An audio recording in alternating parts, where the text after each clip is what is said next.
Assalamualaikum warahmatullahi wabarakatuh. Perkenalkan, nama saya Siswanto. Saya mahasiswa dari Poltekkes Menkes Tanjung Pinang. Saya akan melakukan penkes tentang batu efektif. Sebelum melakukan penkes, saya akan menunjukkan refleks saya dulu terlebih dahulu.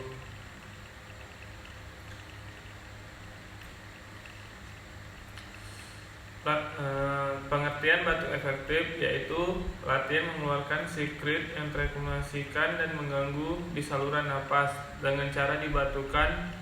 Tujuan batu efektif yang pertama yaitu membebaskan jalan napas dari akumulasi sekret. Yang kedua yaitu mengeluarkan sputum untuk pemeriksaan diagnostik laboratorium.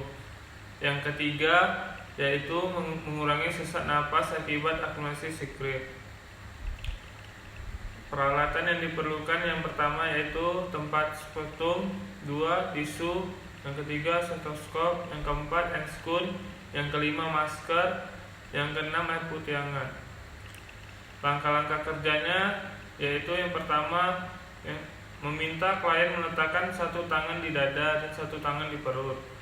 Yang kedua yaitu melatih klien tuberkulosis melakukan napas perut, menarik napas dalam melalui hidung hingga 3 hitungan, jaga mulut tetap tertutup. Yang ketiga yaitu meminta klien tuberkulosis merasakan mengembangnya perut. Yang keempat yaitu meminta klien tuberkulosis menahan napas hingga 3 hitungan.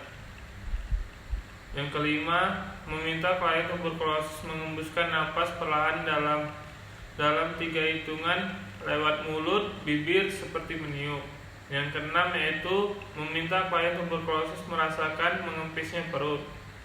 Yang ketujuh, meminta penderita tuberkulosis untuk melakukan napas dalam 2 kali. Pada inspirasi yang ketiga, tahan napas dan batukan dengan kuat. Yang ke-8 yaitu menampung lendir di tempat pot yang telah disediakan. Baiklah, terima kasih.